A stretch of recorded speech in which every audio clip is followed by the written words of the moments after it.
Okay, we here, man. What's happening? Let's get it yanking and get it started, man. Welcome to That Dude Mars podcast, Yittin' and Mean. If you didn't know, I am that guy. I'm the beard. Nobody. Nice and fluffy. You know what I mean? A nobody. But he here and we here. And, you know what I mean? Would like to, first things first, say Happy Black History Month to all my beautiful melanated people out there. To everybody who's not melanated, it's Happy Black History Month to y'all too. But it's a special Black History, you know what I mean, to my peoples.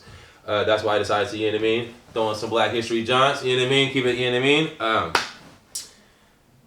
Today we will be talking about cleaning ourselves in all ways in life, in all aspects in life. We're not just worried about one way. We're not just going to talk about one thing. We'll talk about a couple of things. But before every show gets started, y'all know what time it is, right? Yeah, for surely. It's time to roll up, get relaxed, get your drink. So if I was you, get yourself ready so we can yin and mings.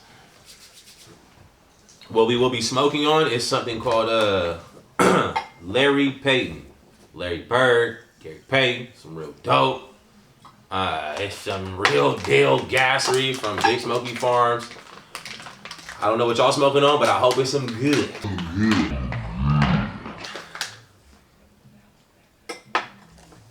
Ew, wait, that stank, boy.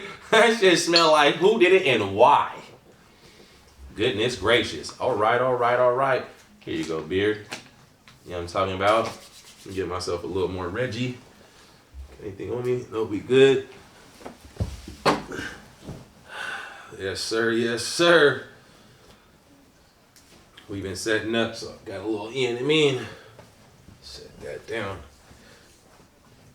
All right. We will be sipping that yak every single time, some of the finest of the finest.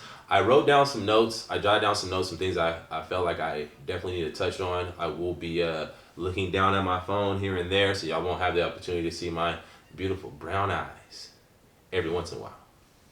But when you do see my beautiful brown eyes, get the means. Alrighty. Do you need help with that? No, I got it. Okay, let me get this little yak in my system real quick.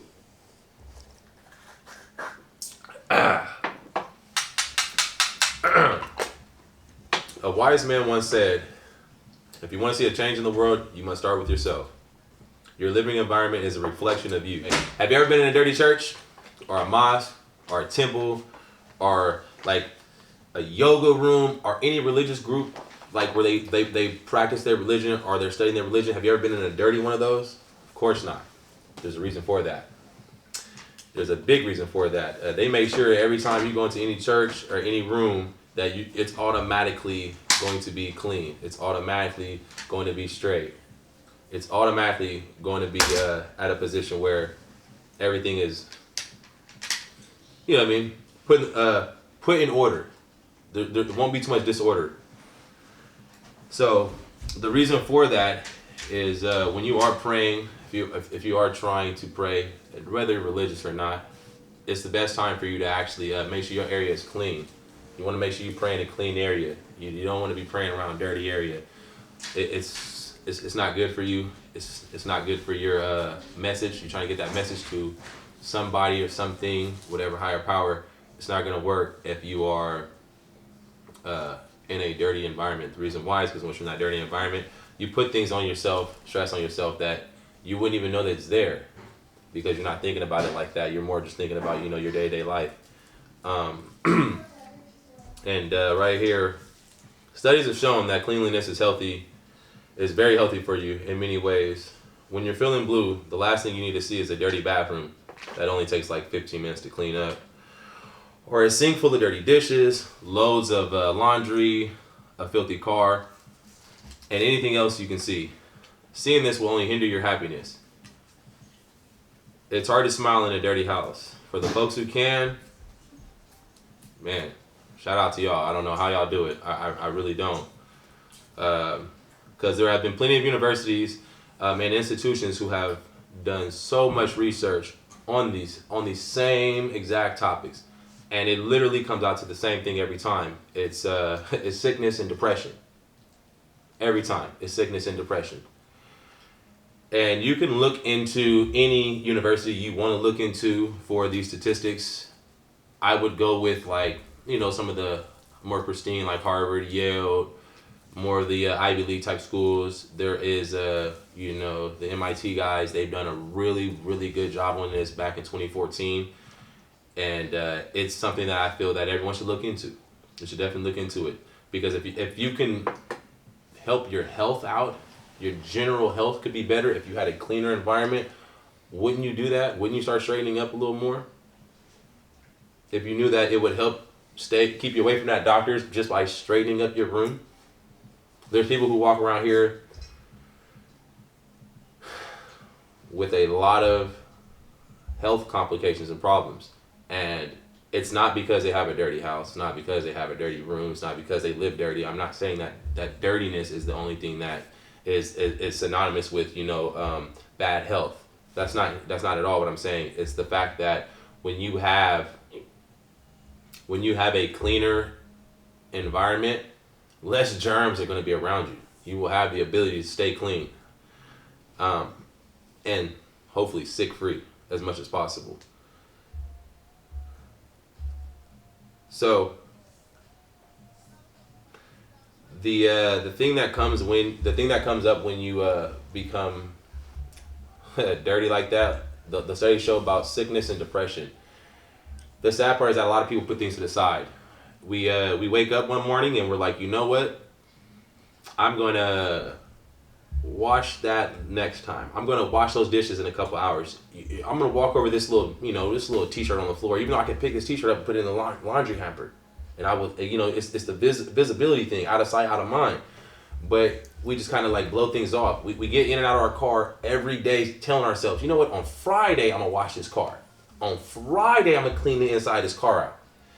And constantly putting things on the side. That will super build your depression. That will hinder your happiness. That will, it will slow down your progression, because you are in a position in life. You're in a position in life where, you're in a position in life where you want to do things better for yourself. You want better for yourself, but you keep putting it on the side. You keep putting it on the back burner, and that right there, that right there will really mess you up daily. It will help you.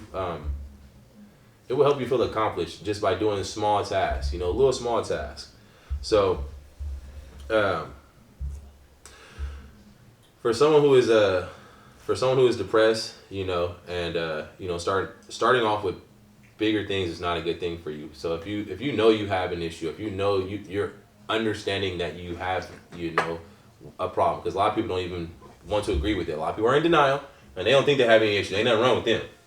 So if you're one of them people, this ain't for you. But for the people who understand there is something wrong, you understand you have trials and tribulations in your life, you understand that life actually hits you hard, do small tasks. Do really minimal tasks. Tasks that are not important. Tasks that are not like my bad, I'm sorry. Do minimal tasks that aren't as big. I don't want to say not important, but aren't as big to you.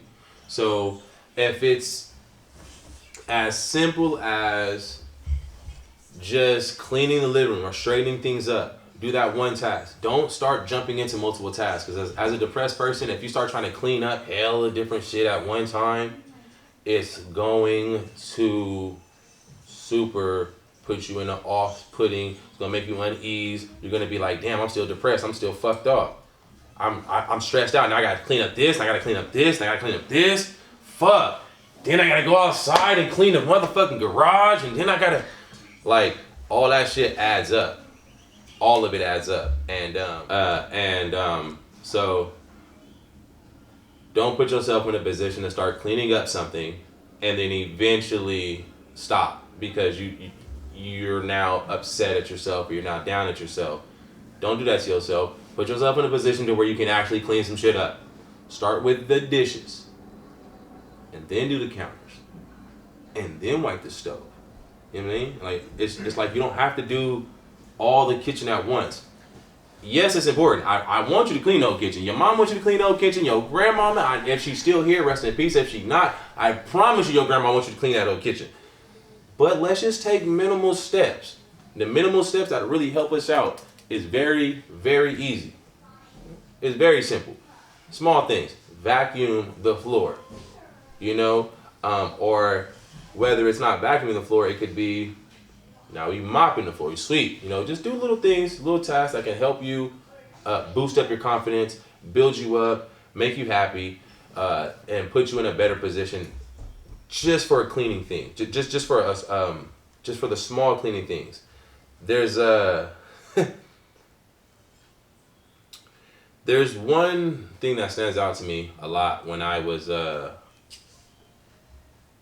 becoming more of a man in my early 20s.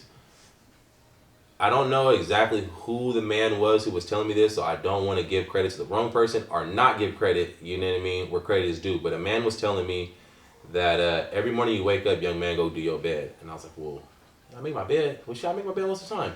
Even though that day I probably didn't make my bed.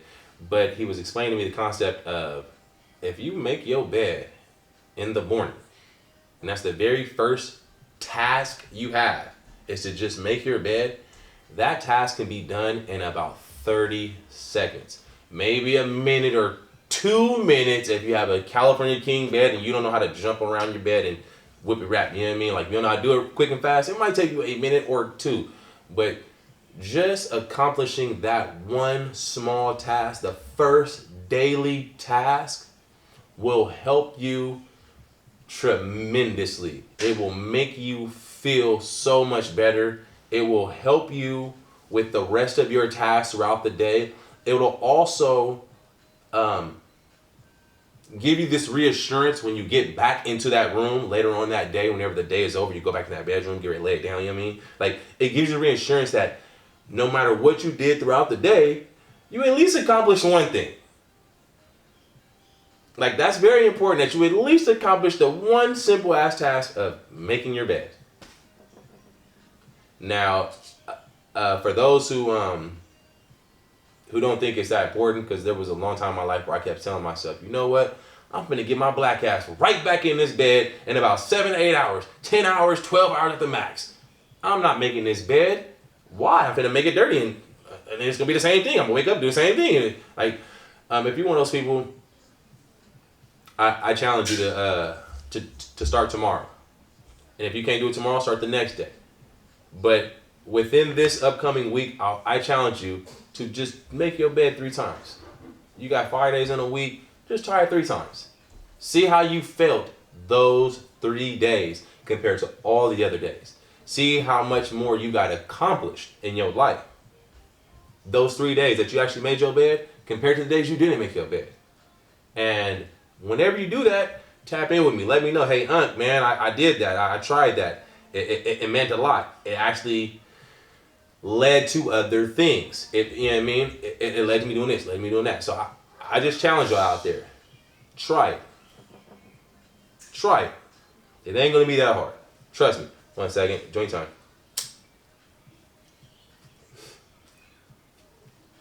So another thing I want to talk about is decluttering.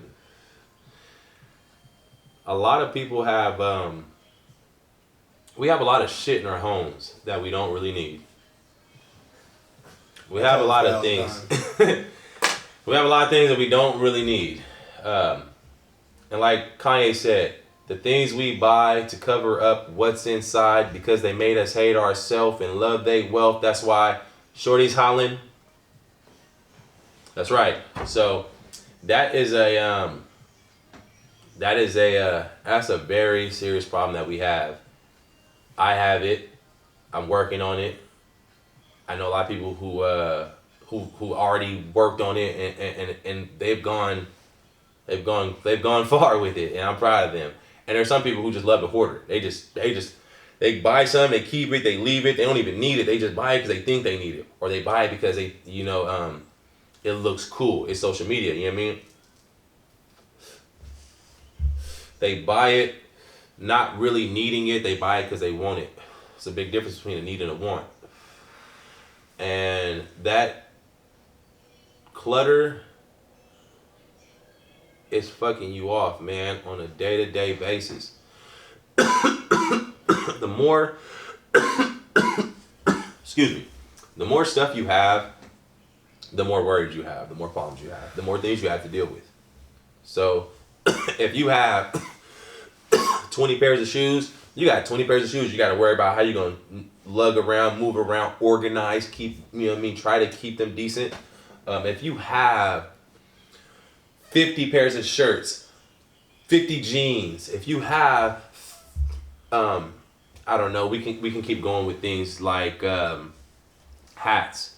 For instance, that's one thing I'm already working on. I've been working on for the past 3 years. I got hats that I've had for over 10 years, and there's something called the does it spark joy? We're gonna get to that in a minute. But I went into the whole sparking joy thing with myself big time on my hats, and it kind of hit me really hard. And then I just started getting rid of a lot of shit, a lot of shirts, jeans, sweaters, shoes. I got rid of like 20, 30 pairs of shoes. I just started thinking like, I don't even, this gotta go, bro. This one gotta go too.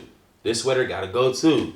Like these joggers, they gotta go too. I started realizing that I didn't really need those things. And it helped me out on a day-to-day basis, starting to realize I had less things to worry about. I got less clothes to wash. I got, less hats I gotta maintain. I got less jeans I gotta worry about going to the dry cleaners and shit. You know what I mean? Like, it really, really helped me out. And for those of you who got random clutter, and when I mean random clutter, black folks, listen, black people, hear me out. Black people, it's in your kitchen, nigga. I know it's in your kitchen. You got a drawer in your kitchen right now with hella dumbass, random ass bullshit that your black ass is not going to use. That your black ass don't even really care about. But your black ass gonna let that shit sit there for another 2 more years. It's pointless. I'm pretty sure other ethnicities do it. I don't know where y'all got y'all clutter drawer at or your junk drawer at or how y'all do it in your cultures and whatnot. But black people, nigga, I know where your shit's at. Because that's where my shit's at, nigga. That's exactly where my shit is, bruh. I know because we all have it. But I'm constantly going through that clutter drawer. I'm constantly throwing shit away. I'm constantly realizing, is this something I need? I'm constantly telling myself, like, nigga, if you don't throw that shit away, blood, like, what is you worried about that for? And that shit goes straight to the trash, nigga, basura. That shit is gone. Here you go, sir.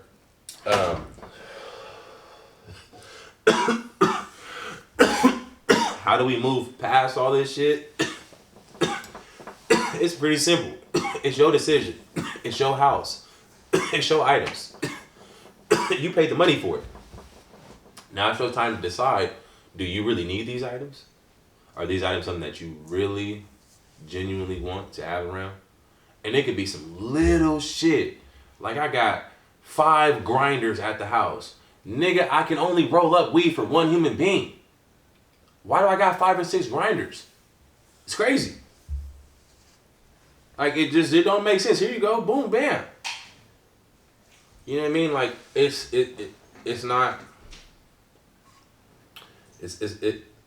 hard to understand at first, but just start walking around your room. Use your room first, and because your room's gonna take forever. Don't even go to your closet, but use your room first, and start looking around your room. Look at shit in there you don't need.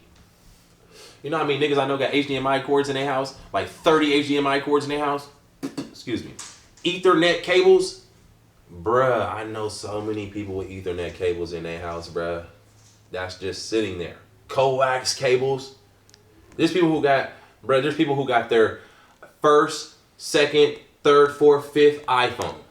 They got all their smartphones just sitting around because they just decided not to do what they were supposed to do to it. Oh, help him out, sir. Looks like live done fricked off on y'all. But it's really bad that, man, it is really, really bad that of the things that you start finding. So start going through your room, start with your room, leave your room, and then start moving around your house. If you live with other people, don't you dare touch other people's shit. What you defined as clutter is if it's your shit, then you go ahead and touch it. If it's not yours, hear me out, kings and queens. Don't touch nobody else's stuff. But go around the house and find stuff that you know for sure that don't belong there no more. That you don't need no more, and just start getting rid of it. It'll start helping you out. There's a thing that a lot of psychologists say that it's like attraction to the eyes, and it attracts the eyes to watch you get rid of stuff that you no longer need, and it lifts this like burden off your shoulder randomly though. Like you're not even it's just it's just simply throwing something away. It's just as simple as throwing something away that it could help you out tremendously. So we're gonna make sure that you do that when you can, because when you start building this stuff up, these are the early stages of hoarding, and everyone knows a hoarder.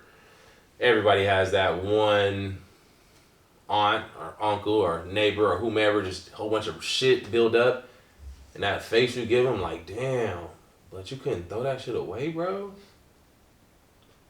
That's gonna be you one day, and I hope it's not, because a lot of people who do hoarder, they're really depressed.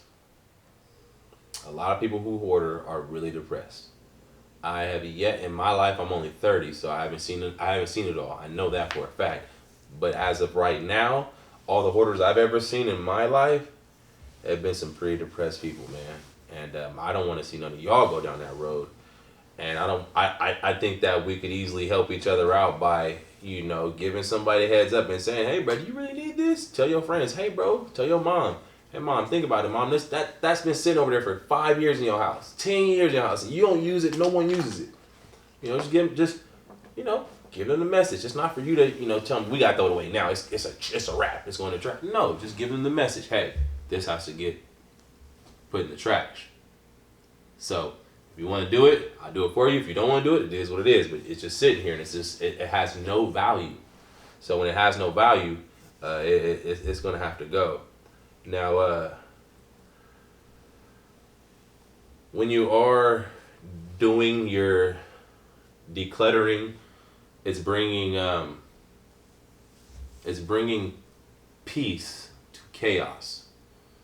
You have all this random stuff just at an abundance that you don't need. It's really just chaos. It's really just static. It's drama. It's something you don't need. And when it's gone and it walks away, now you've eradicated that out your circle, out your life. You are now in a position to really gain more peace. And I don't know about y'all, but I'm living this life to be in peace, man. I'm trying to find peace as soon as I can, when I can, and however much of it I can get, I'm going to grab it, because I understand the concept of YOLO.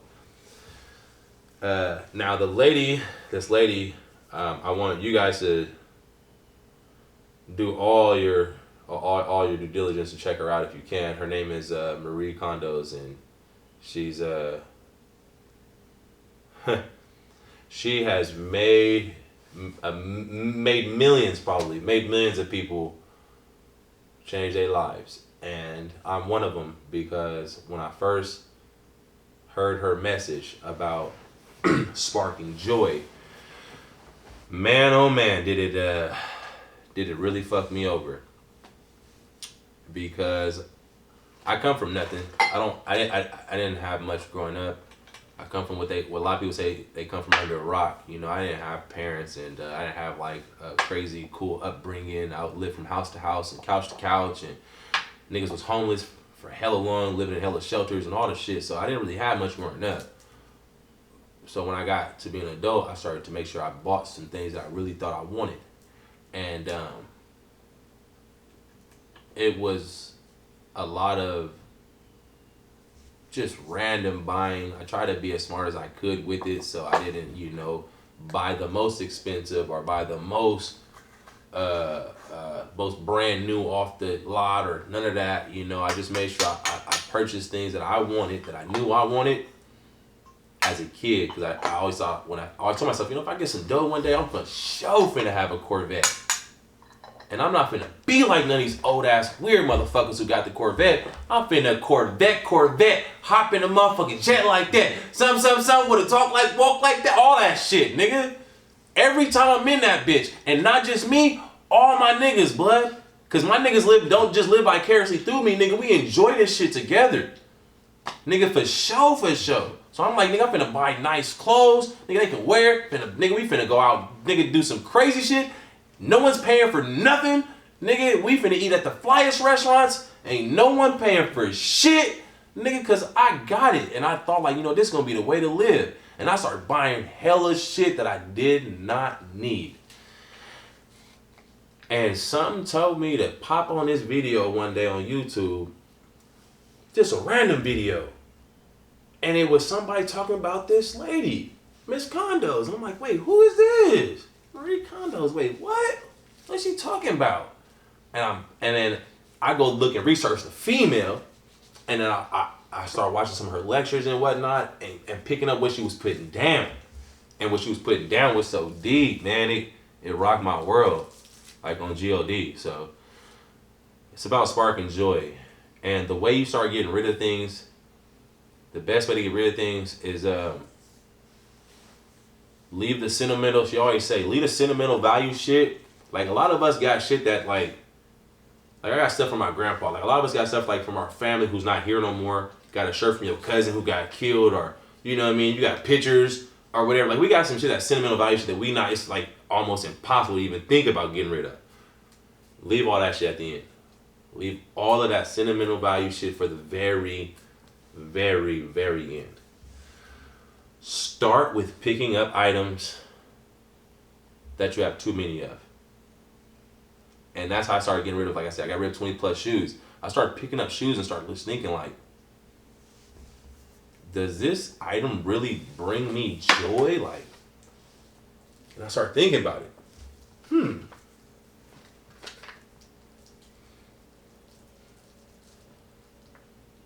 Like, nah, shit don't bring me no joy. The fuck? And I would line the shit up that didn't even bring me no joy. I would line that shit up, bruh, and just be like, you know what? Fuck that shit. Line it up. Hella jackets. I started with jackets too. I had jackets. Like track jackets and shit. I'm from the Bay Area for folks who are not in California watching this. I'm from the Bay Area of California, Northern California. We wear a lot of track jackets and shit, and hoodies and shit. And I started going through my jackets like, what's so cool about this jacket? Or what's so special about this sweater? Like, why do I really need this sweater? Like, I already got like 3 other sweaters that looks exactly like this one. Because this one was more expensive than the other? Or like what is it about this? And then I started like real life, bruh, getting rid of hella shit, man. I got rid of